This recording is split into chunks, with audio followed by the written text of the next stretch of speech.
Everything is working out for you. You just can't see it from here yet.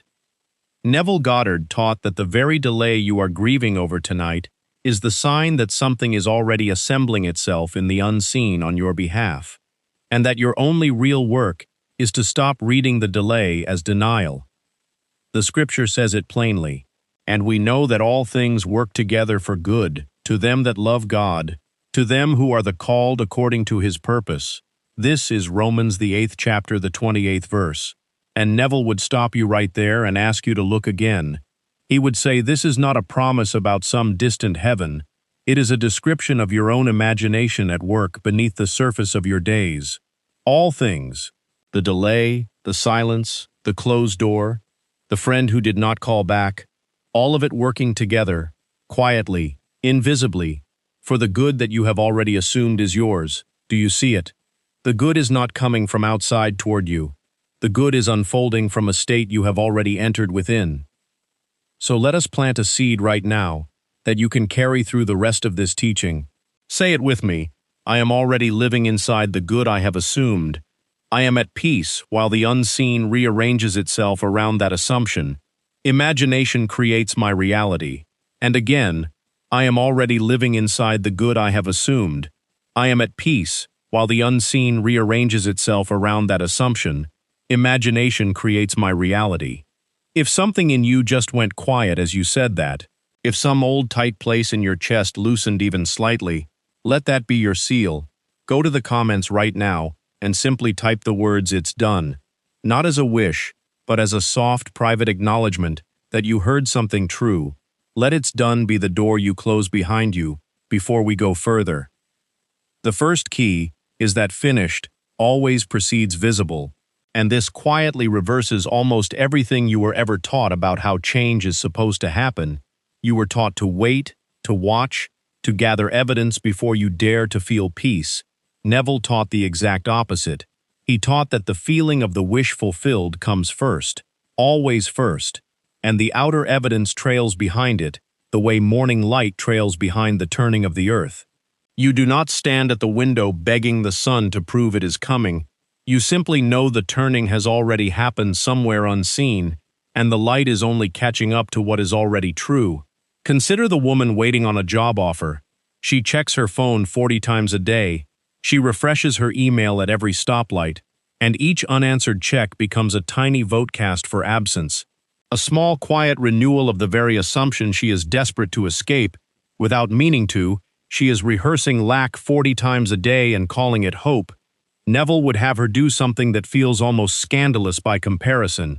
He would have her sit still for even a few minutes and feel, quietly, in her own body, the specific relief of already having accepted the role, the small exhale, the loosening in the shoulders, the private smile she would wear walking into her kitchen to tell someone the good news, not gripping the phone tighter, but living, briefly, from the other side of the news. This is what it is not delay. It is timing. The acorn is never denied its oak. It is only becoming it in the dark soil, where you cannot yet see the trunk or the branches, or the shade it will one day offer someone resting beneath it.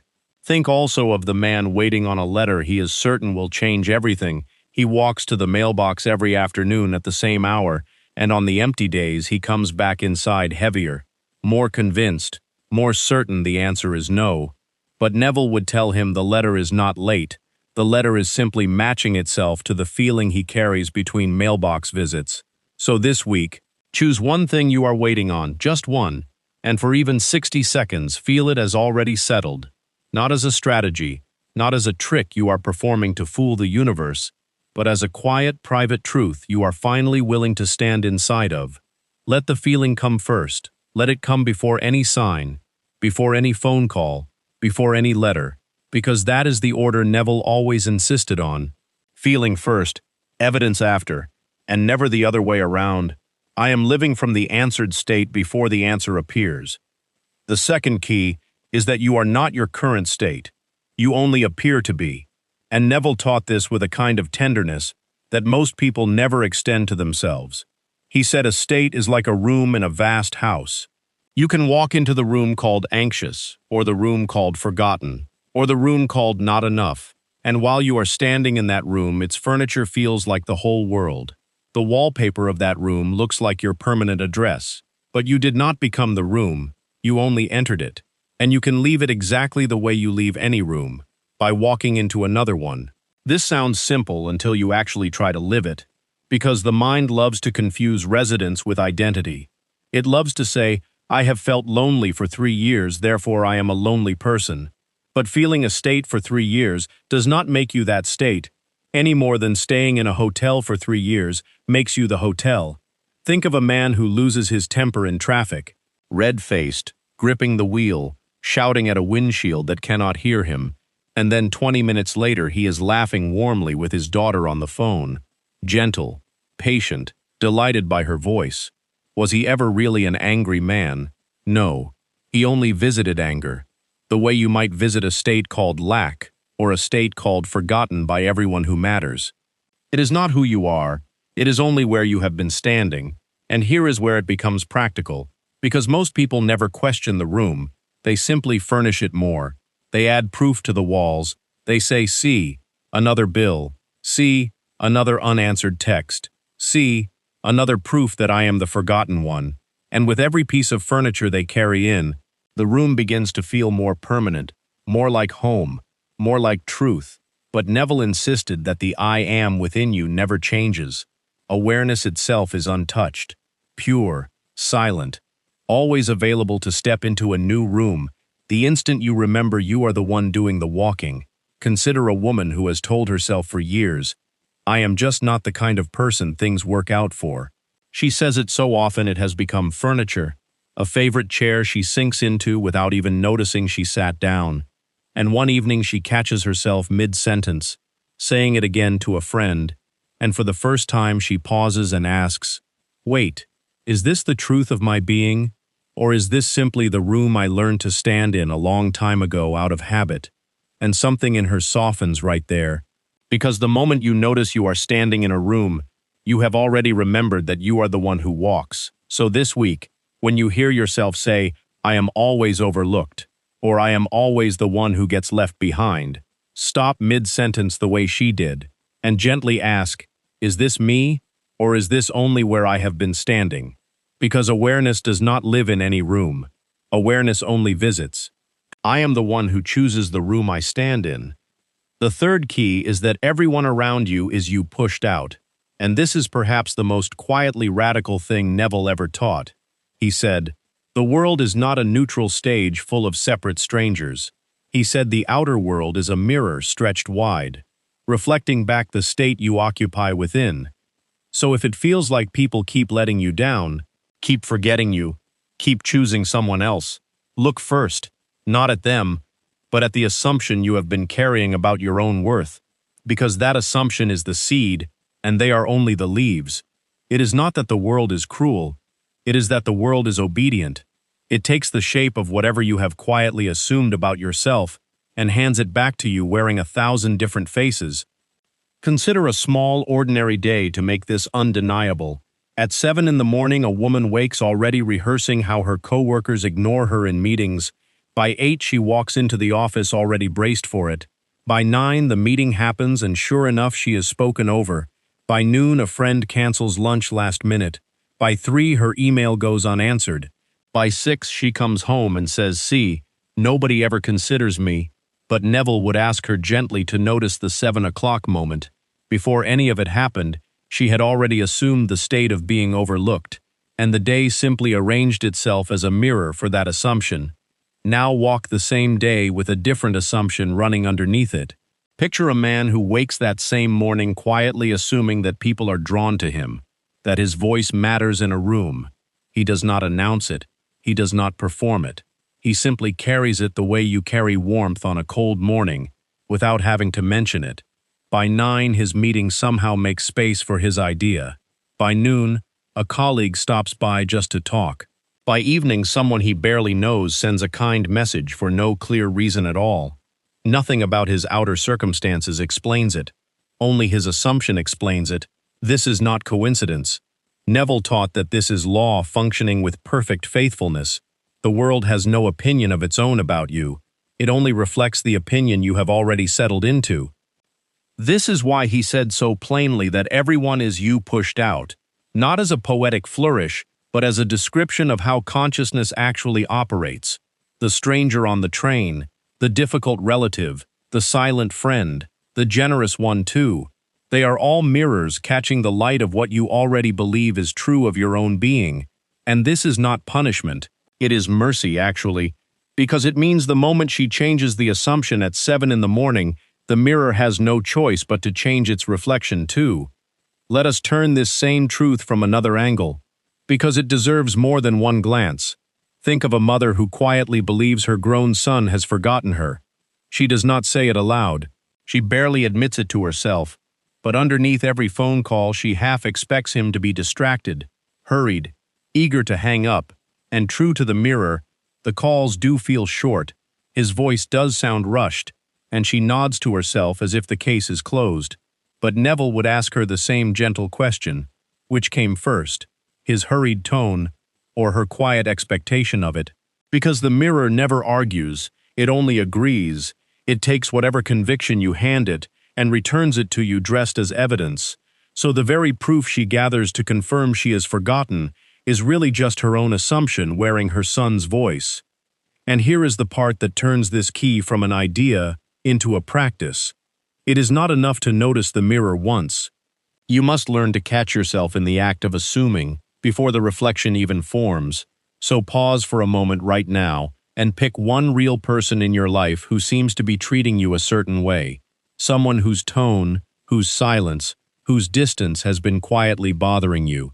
And ask honestly, what have I been assuming about myself in their presence? Not what have they done, but what have I already decided is true of me before they ever walked into the room? Because when you revise the assumption, you are not manipulating them, you are not managing them, you are not performing kindness to change their behavior, you are simply meeting a new version of yourself wearing their face. The outer person may not even notice the shift in words, but they will feel the shift in atmosphere. Because the room has changed, and they were only ever furniture arranged according to the room. It is not that people are unpredictable, it is that you have been reading their behavior as the cause when it was always the echo. It is not that some people are simply difficult by nature, it is that difficulty is what a certain assumption always calls forth, wearing whatever face happens to be nearest. And once you truly see this, you cannot go back to blaming the mirror for the face looking back at you. You cannot go back to negotiating with a reflection as though it had a will of its own, separate from the one gazing into the water.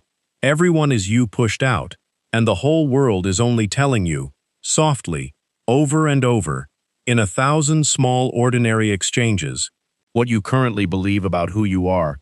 So let this be the quiet work of your week, not trying to change anyone, but noticing, gently, what you have been assuming in their presence, and letting that be the only thing you ever bother to revise. I am the one dreaming this face before me, and I can dream it differently. The fourth key is revision, and this is one of the gentlest tools Neville Goddard ever handed to a tired student. He taught that the day is not sealed the moment it happens, that the record of your hours is not stone, it is soft clay, and soft clay can still be shaped long after the original touch. He taught that at night, lying quietly before sleep, you can go back over the scenes that stung you and live them again, differently. Not to lie to yourself, but to correct the impression you allowed to take root in your own being. Because it is not the event itself that shapes your self-concept. It is the meaning you agreed to give it, and that agreement can be withdrawn. Consider an ordinary evening to make this real. A man comes home from work replaying a moment from 4 in the afternoon. His manager brushed past his idea in a meeting, barely glancing at him, said something dismissive, moved on to the next voice in the room, and now at 10 at night he is still turning it over, still feeling small, still rehearsing the sentence, "I am the one nobody listens to." Neville would gently stop him there and say, "The meeting is over, but the state is not. You are still standing inside it, still furnishing it, still giving it your evening. So instead, close your eyes, return to 4 in the afternoon, but this time see your manager pause, really pause, hear a warmer tone in the voice. Hear the words, 'I like where you are going with this.' Feel the small lift in your chest that would have come if it had happened that way, and hold it, gently, the way you would hold a candle flame steady in a draft. This is not pretending nothing happened. It is refusing to let what happened have the final word. Neville taught that imagination does not distinguish between an hour lived outward and an hour lived and revised within. Both are equally real to the deeper mind, and whichever one you dwell in with feeling becomes the seed carried into tomorrow. So the man who revises his afternoon is not rewriting history for comfort. He is quietly withdrawing his vote for the state of being overlooked and casting it instead for the state of being heard. Think of revision as closing a wound gently before it can harden into scar tissue that shapes how you meet every room from now on. Because an unrevised sting does not stay small. It repeats itself. It becomes the lens through which tomorrow's meetings are read before they even begin.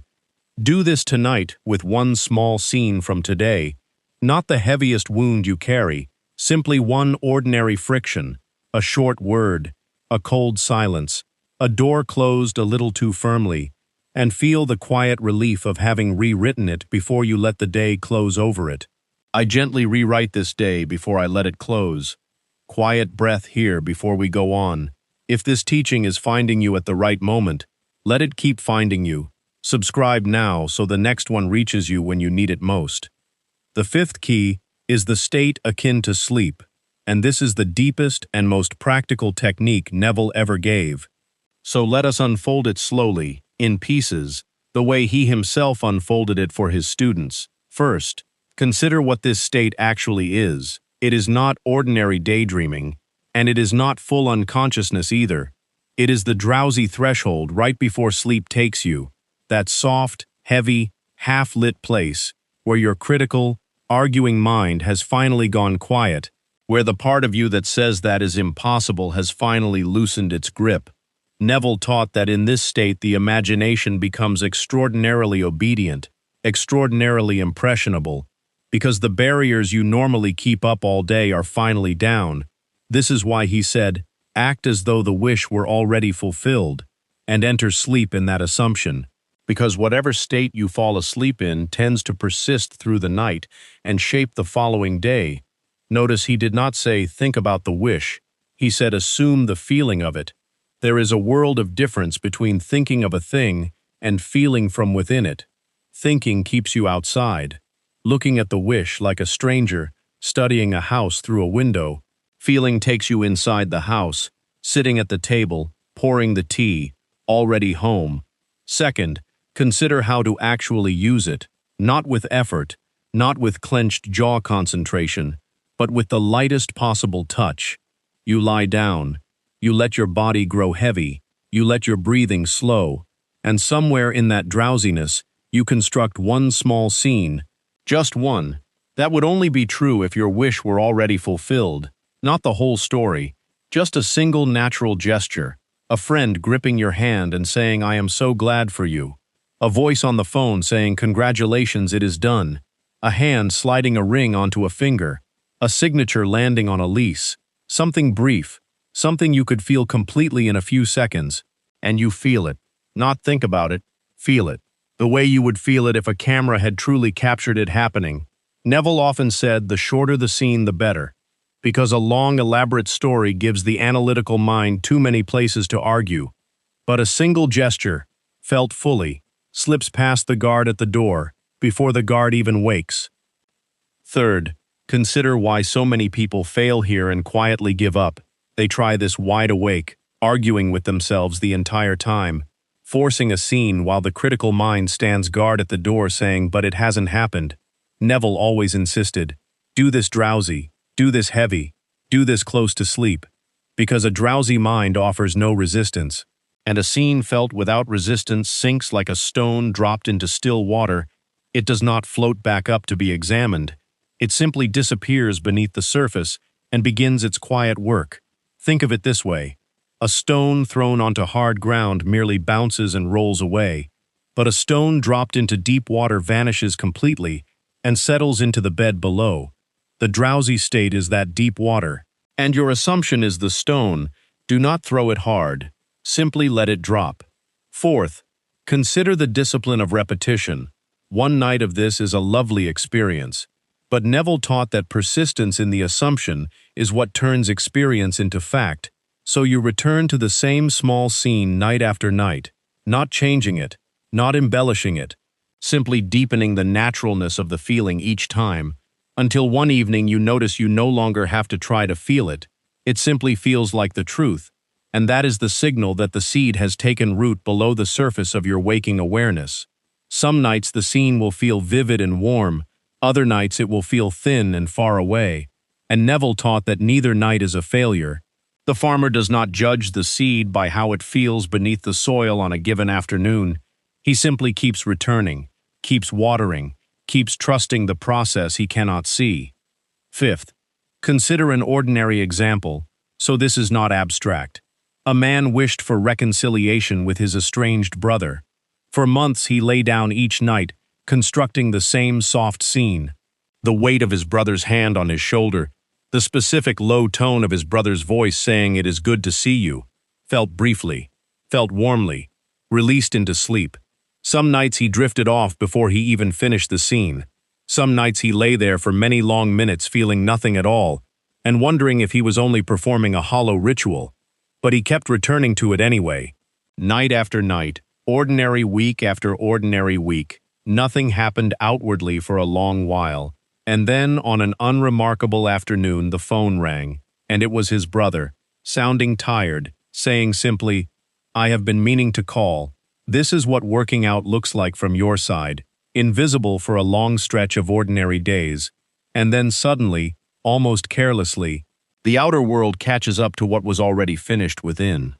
Sixth, consider one more angle on this same key, because it deserves to be turned in the light more than once. Neville often compared falling asleep in the old worried state to going to bed having left the door of the house unlocked. Whatever wandered in during the night was invited in by your own carelessness, but falling asleep deliberately assumed in the wish fulfilled is like locking every door and window around a single warm room, so that nothing can enter your night except the very thing you have chosen. This is why he called it a threshold. On one side of it lies the noisy world of evidence and argument, and on the other side lies a private inner chamber where only your assumption is allowed to speak. And you, each night, hold the key to which side you walk through. This is the whole secret behind the phrase, "You cannot yet see it." You are not being kept in the dark as punishment. You are being asked to trust the unseen construction happening nightly in that drowsy threshold, long before your eyes ever get to witness it. So tonight, before you finally drift off, choose one small scene, feel it briefly, feel it warmly, and let it be the last thing you carry across the threshold. I fall asleep already inside the answered scene. The sixth key is persistence, and this is the quiet key that makes every other key finally bear fruit. Neville taught that the assumption must be held, not once, not for a single dramatic evening, but returned to, gently, again and again, especially on the days when nothing outward seems to be moving. He compared it to a farmer who has planted seed and does not dig it back up daily to check on its roots. The farmer waters and waits and trusts the soil he cannot see into. And this is exactly the temperament required of you now. Consider a woman who spent 3 weeks assuming the feeling of a certain sum arriving quietly into her life. The first week was easy, warm, almost effortless. The second week her bank balance looked exactly the same, and a small voice inside her said, "You are fooling yourself." This is where most people quietly let go. They call it being realistic, but it is really just impatience wearing the mask of wisdom. She did not argue with the voice. She simply returned once more that night to the same soft scene, the feeling of ease, the small imagined moment of relief. On the 18th day, nothing had changed. On the 19th day, nothing had changed. And then on the 21st day, an old debt she had forgotten was owed to her was quietly repaid without a single effort on her part. This is what persistence actually looks like from the inside: long stretches of apparent nothing, and then the outer world simply catching up all at once. So understand clearly, it is not repetition for luck. It is fidelity to a state already assumed. It is not checking the soil for proof. It is watering it again in the dark. on the ordinary Tuesday when nothing has changed, on the quiet week when the phone stays silent. Persistence simply means you do not revoke the assumption. You do not say, well, it obviously isn't working, and slide back into the old room of doubt. You simply return once more to the drowsy scene, once more to the quiet feeling of, it is already so. This is not fanaticism. It is the same steady fidelity a gardener shows the soil in the dead of winter, trusting the roots are doing their invisible work exactly when the surface looks most barren. So when the outer world looks unchanged today, let it not alarm you. Let it remind you instead that everything is working out for you, exactly as the title of this teaching promised. You simply cannot see it yet from where you are standing, but the unseen never stopped assembling itself around your assumption, not for one single hour, not for one single quiet Tuesday. I remain gently faithful to what I have assumed is already true. Here is the whole picture. It is not delay. It is timing working quietly beneath the surface. It is not your fixed identity. It is only a room you have been standing in and can leave. It is not other people failing you. It is you meeting yourself, reflected back through them. It is not the day locking itself into place. It is soft clay you may revise before sleep. It is not effort and force that plants the seed. It is the drowsy feeling of the wish, already fulfilled, sinking quietly beneath resistance. And it is not a single dramatic leap that finishes the work. It is patient, gentle persistence returning to the assumption until the outer world simply has no choice left but to agree with you. 6 keys, and really, only one recognition beneath all of them, that imagination is the one and only workshop where your life is actually being made, and the visible world is only ever the last room to find out. So once more, quietly, say it with me one final time in your own heart. I am already living inside the good I have assumed. I am at peace while the unseen rearranges itself around that assumption.